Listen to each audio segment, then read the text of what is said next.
చెప్పవయ్యా శివకుమార్. అక్క ఇంకా ఇంత కూల్గా అడుగుతుందంటే నీ అదృష్టం అనుకోవాలి. నేను చేసింది తప్పే మేడం. అన్యాయం చేయాలని మాత్రం అనుకోలేదు. ఒకటి జరగబోయి ఇంకొకటి జరిగింది. దీప్తితో పెళ్ళయ్యాక నా పరిస్థితి ఏం బాగోలేదు మేడం. ఏమైందయ్యా? నా మేనకోళ్ళు ఎలా ఉంది? ఉద్యోగం లేదు, ఉన్న డబ్బులు ఖర్చయిపోయాయి. ఇలాగే ఉంటే పస్తులుండాల్సి వస్తుంది మేడం. మళ్ళీ నన్ను కంపెనీలో చేర్చుకోండి మేడం, ప్లీజ్ మేడం.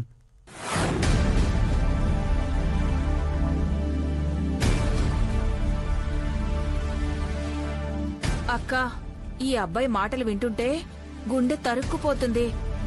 అక్కడ దీప్తి పరిస్థితి చూస్తే గుండె ఆగిపోతుందేమో.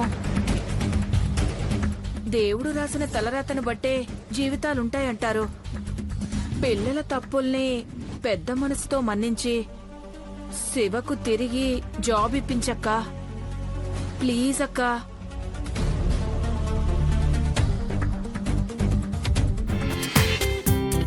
జీ5 లో పూర్తి ఎపిసోడ్ చూడండి.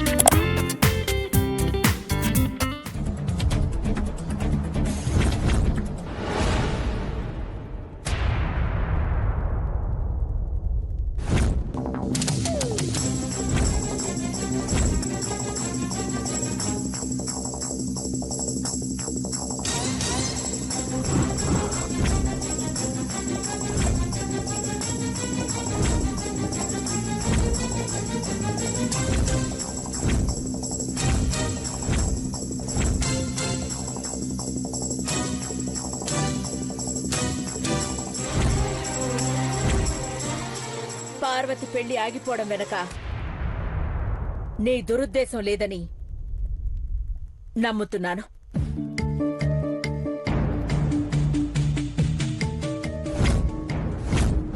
తోటికోడలు భవానీ మేనకోడలైన దీప్తి కాపురం బావుండాలని ఆశీర్వదించిన నేను ఆదుకోవాలా వద్దా అని ఇప్పుడు ఆలోచించను.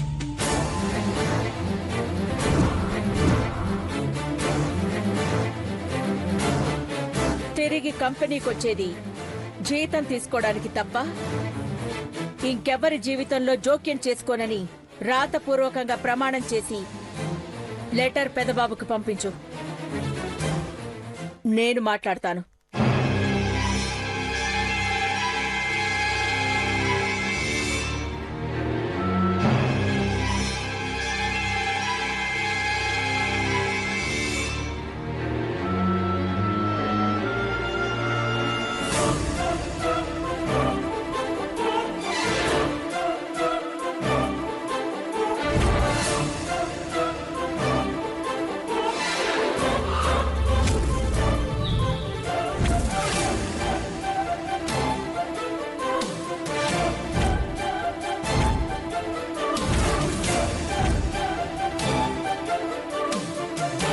జాగ్రత్త.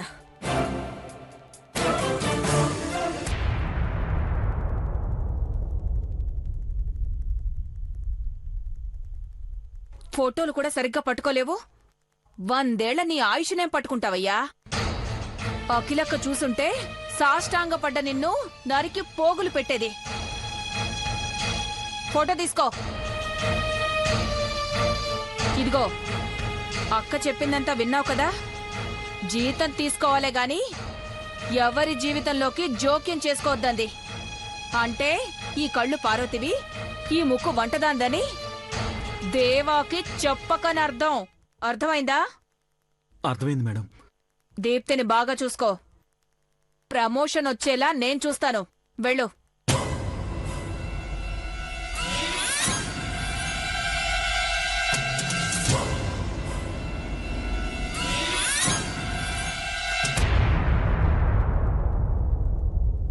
Shirley sir, what is this?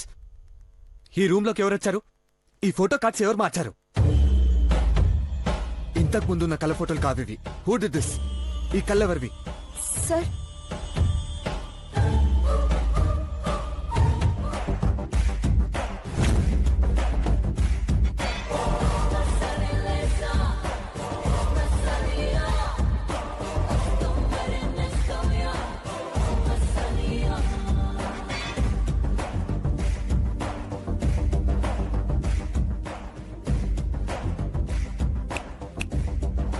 Who are you? Turn this side and show me your face. నిన్నే.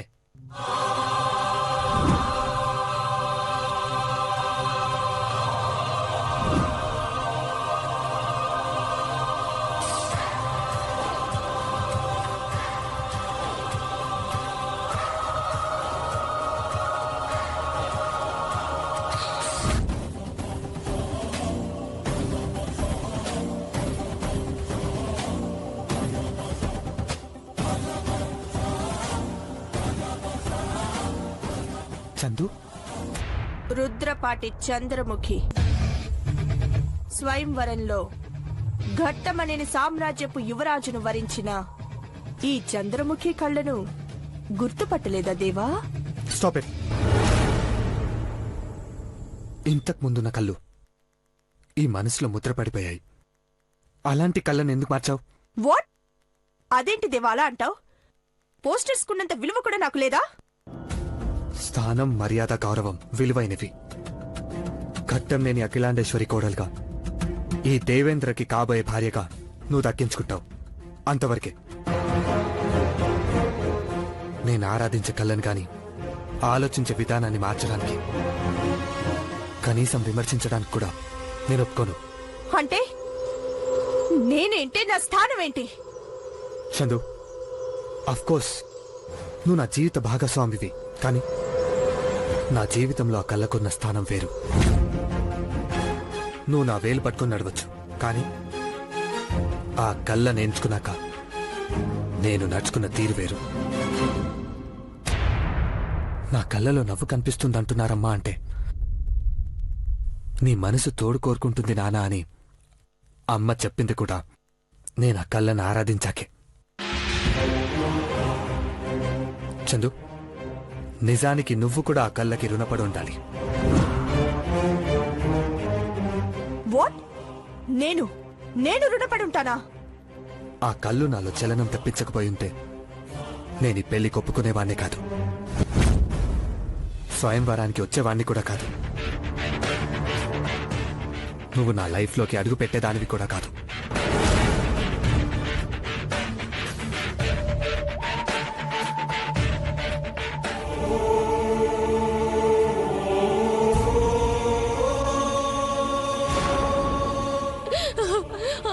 అమ్మగారు, సత్య ప్రమాణంగా చెప్తున్నాను, నన్ను నీ ఒట్టు నీ తల మీదనో మీ అమ్మ ఫోటో మీదనో వేసి చెప్పడం కాదు, పాలల్లో అరచేతులు ముంచి తమలపాకుల మీద ప్రమాణం చేసి చెప్పు.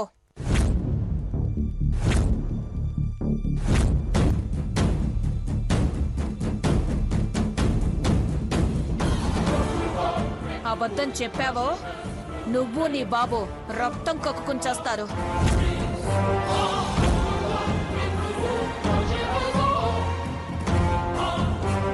ఐశ్వర్య, పట్టుకురాపో. ఆంటీ, పార్వతి దొంగతనం చేసిందని నమ్ముతున్నారా? లేదంటీ, something is wrong. Aunty, Parvathi. Aishwarya, 2 నిమిషాలు ఎవరు మాట్లాడద్దు.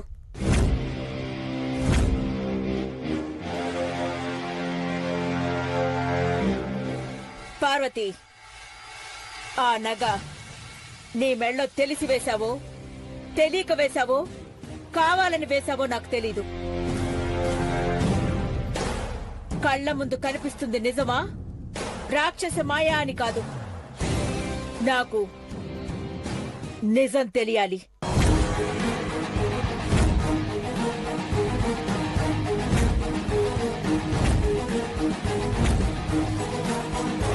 ఆ నగ నీ మెళ్ళో తెలిసి వేశావో తెలియక వేశావో కావాలని వేశావో నాకు తెలీదు. కళ్ళ ముందు కనిపిస్తుంది నిజమా, రాక్షస మాయా అని కాదు. నాకు నిజం తెలియాలి.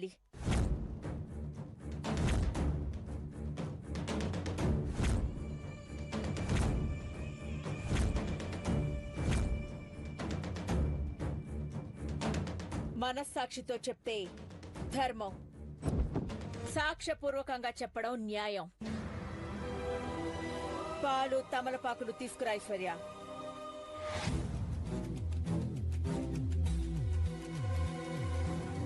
వెళ్ళు.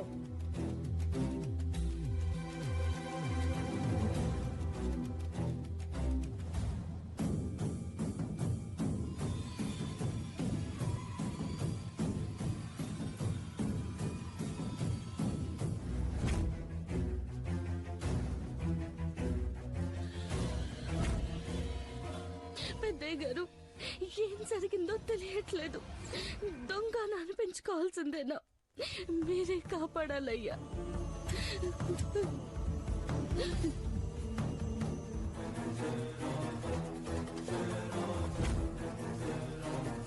అమ్మగారు, తప్పు చేస్తే సంపండి అమ్మగారు, కానీ నిందలేసి నలిగిపోయేలా చేయకండి అమ్మగారు.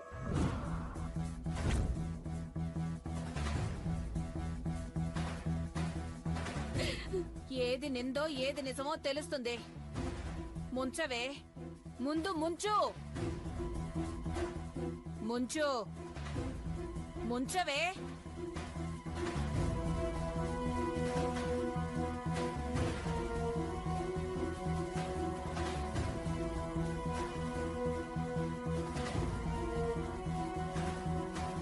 ముంచవే.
అమ్మా, ఇప్పుడు గుర్తొచ్చింది అమ్మగారు, గుర్తొచ్చింది.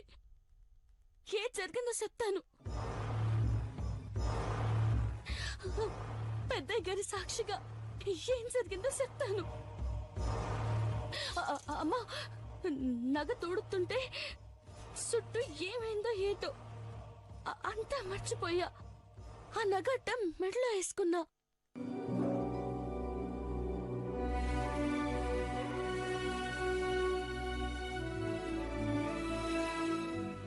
నా తల్లి మీద, ఈ పాల మీద ఒట్టేసి చెప్తున్నాను, నాకు అట్టుకుపోవాలన్న ఆలోచన ఈ జన్మలో రాదమ్మ గారు.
పార్వతి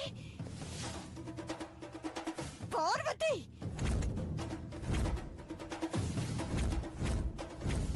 పార్వతి పార్వతి పార్వతి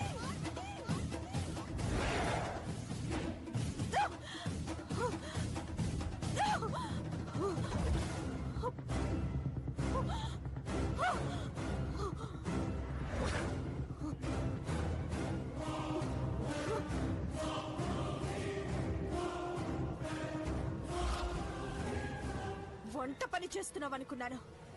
నువ్వింత పని చేస్తావనుకోలేదు.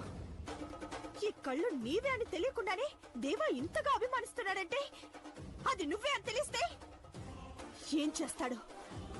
నన్ను ముంచేస్తాడు, నా ప్రేమని తుంచేస్తాడు, నాకు కాకుండా పోతాడు. నో, అలా జరగడానికి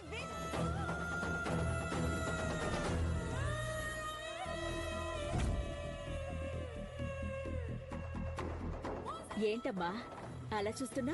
మీరెప్పుడొచ్చారంటే? ఇప్పుడే వచ్చాం చంద్రముఖి.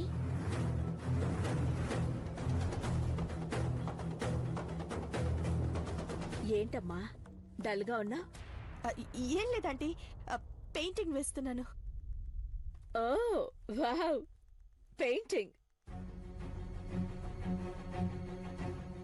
ఎవరిని పెయింట్ చేస్తున్నావు? ఇంకెవరిని? దేవానే చేస్తున్నాను.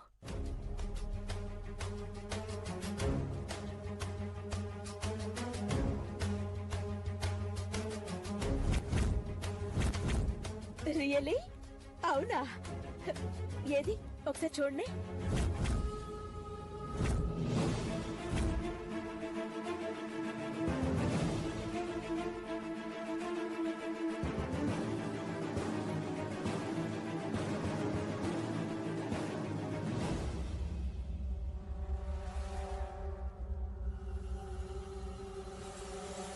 అమ్మా!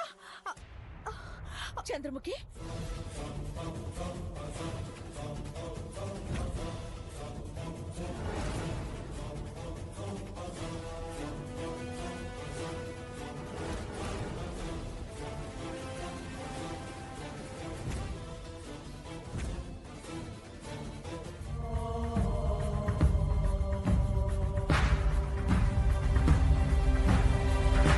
అమ్మా! చంద్రముఖి,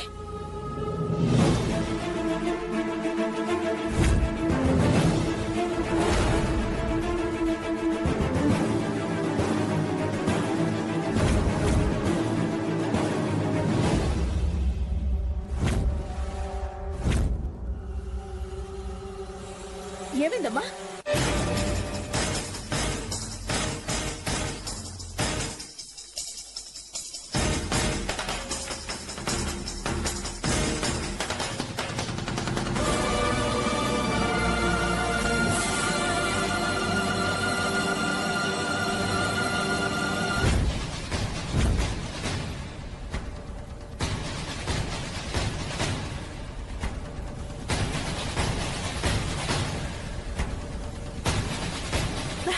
ఇప్పుడు ఓకేనా?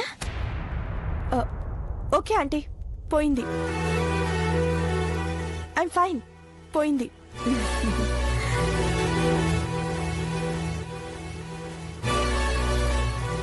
వావ్, నా హృదయాన్నే రంగుల్లో అద్ది ఘట్టమనేని దేవేంద్ర బొమ్మ వేశాను. ఎలా ఉందా ఆంటీ? నైస్.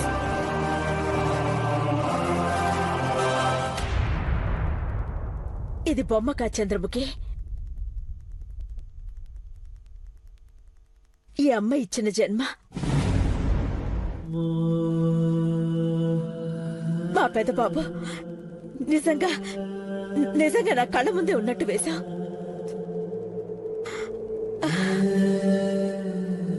చంద్రముఖి పెయింటింగ్ పోటీల్లో నేషనల్ అవార్డు కొట్టిందక్కా. నా పెద్ద కోడలి చిత్రాలు అని ఒక స్టాల్ పెడితే చాలు, ఒక్కో పెయింటింగ్ లక్షల్లో పలికి కోట్లల్లో సంపాదించొచ్చు. కళ నమ్ముకునే దౌర్భాగ్యం మనకి పట్లేదు భవానీ. ఇది వ్యాపారం కాదు, హృదయ స్పందన.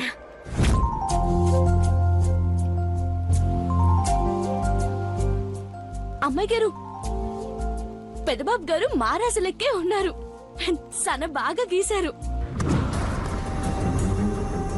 ఈ మహారాజుని నీ కళ్ళతో కట్టిపడేశావే, ఆ కనికట్టేంటో నాకు తెలియాలి. ఘట్టమనేని హెర్బల్ బ్యూటీ కంపెనీకి బ్రాండ్ అంబాసిడర్ అవ్వాలన్న మా పెద్ద కోడలు కోరిక తీర్చాం. నువ్వనుకున్నట్టే 7 వారాల నగలేసుకున్న నీ ఫోటోలు 7 ఖండాల్లో ప్రచారం చేయిస్తాం. 16 కంపెనీలను ఒంటి చేత్తో నడిపిస్తున్న ఘట్టమనేని దేవేంద్ర చెయ్యి పట్టుకోబోయే అదృష్టవంతురాలే ఈ కంపెనీకి బ్రాండ్ అంబాసిడర్ అని గర్వంగా చెప్పుకోవాలి.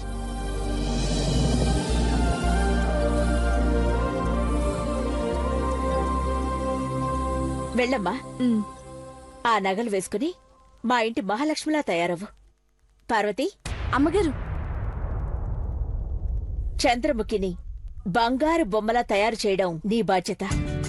అట్టగే అమ్మగారు. వెళ్ళు. అమ్మాయి గారు, వెళ్దాం రండి. ఆంటీ, మీరు డ్రెస్సింగ్ రూమ్ లో వెయిట్ చేయండి. విఠల్, వెళ్ళండి ఆంటీ. రండి అమ్మాయి గారు. పార్వతి, నువ్వు వెళ్ళు, నేనొస్తాను. అట్టగే అమ్మాయి గారు.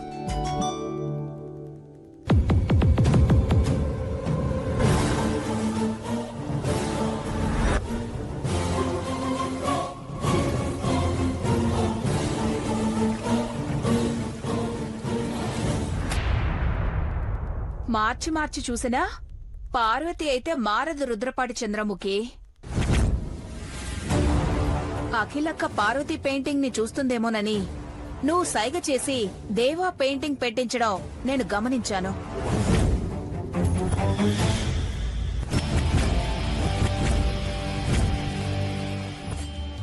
అఖిలక్క పెద్ద కోడలి మొహాన్ని ప్రేమతో చూస్తోంది గాని వెనక జరుగుతున్న తతంగాన్ని చూడలేదు.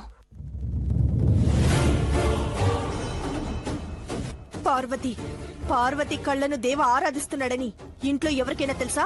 నీకు మాత్రమే తెలుసా? నాకు మాత్రమే తెలుసు. ఆ కళ్ళని ఆరాధించడమే కాదు, ఆ కళ్ళు ఎవరివా అని ఆరా తీస్తున్నాడు కూడా. పార్వతివే అని తెలిసిందనుకో, నువ్వు 7 వారాల నగలు కాదు కదా, 52 వారాల నగలు, వజ్రాలు, రత్నాలు, హారాలు వేసుకుని దేవా ముందు నిల్చున్నా నిన్ను చూడ్డు.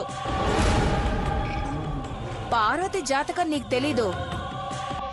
మెళ్ళో నల్లదారం వేసుకుంది కాని అది పట్టిందల్లా బంగారమే.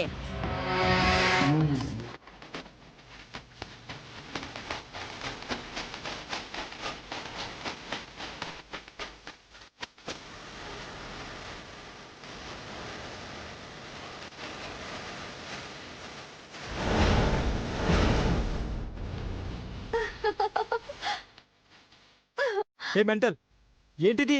దండేసాను మావా.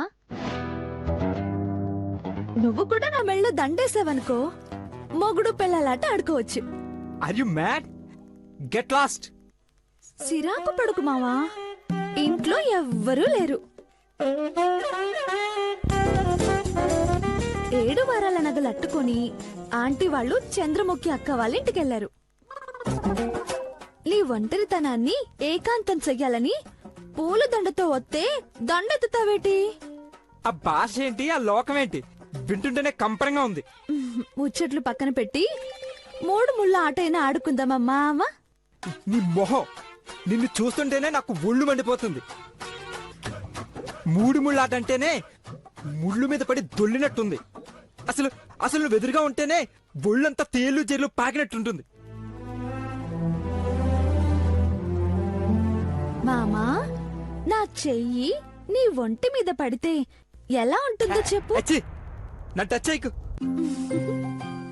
నన్ను టచ్ చేసావంటే నిన్ను ఇక్కడి నుంచి తోసేయడమో లేదంటే నేను ఇక్కడి నుంచి దూకేయడమో ఏదో జరుగుద్ది. రేయ్ పొట్టి బుడంకాయ్, హ? హ? హ? మామ అని మీద పడుతుంటే అలసైపోయానా?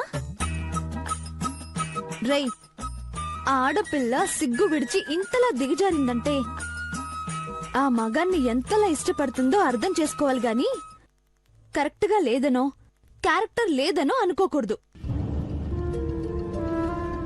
నిన్ను ఏడిపిస్తున్నానంటే నీ కళ్ళల్లో నీళ్లు తెప్పించాలని కాదురా, నీ మొహంలో నవ్వు తెప్పించాలని. చేసావులే కామెడీ. పిచ్చి వేషాలు వేయకుండా నోరు మూసుకుని వెళ్తే చెంపక వాపు రాకుండా ఉంటుంది.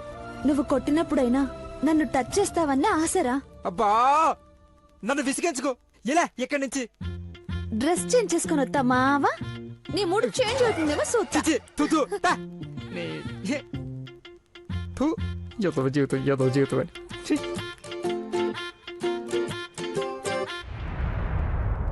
నిశ్చితార్థం పెళ్లిళ్ళైనా అవి పెటాకులు అవుతాయి. రాయం చేసుకోవాలనుకుంటే కాపురం అక్కర్లేదనుకుంటా. నీ కర్మ అర్థమైందా?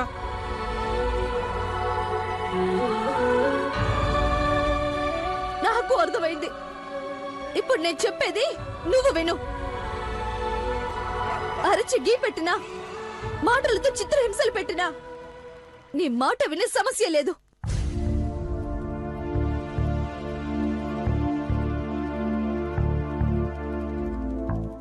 రే స్టూపిడ్, సరిగ్గా విను. నువ్వే నా ప్రపంచం, నువ్వే నా జీవితం. Just I love you, I die for you, అంతే.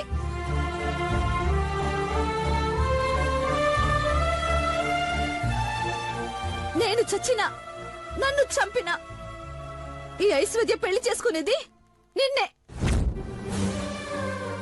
ఓకే?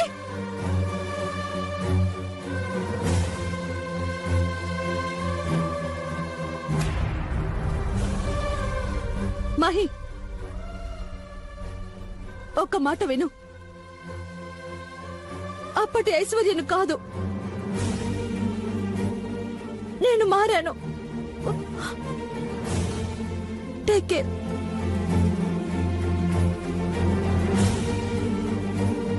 నా బొంద, మారడానికి నువ్వు మనిషివైతే కదా 50 కేజీల కొవ్వువి. అది కరిగినా మళ్ళీ పేరుకుపోద్ది. నిన్ను పెళ్లి చేసుకోవడం కంటే సన్యాసం తీసుకోవడం బెటర్. ఎలా నిశ్చితార్థం జరిపిస్తావో నేను చూస్తా. జీ5లో పూర్తి ఎపిసోడ్ చూడండి.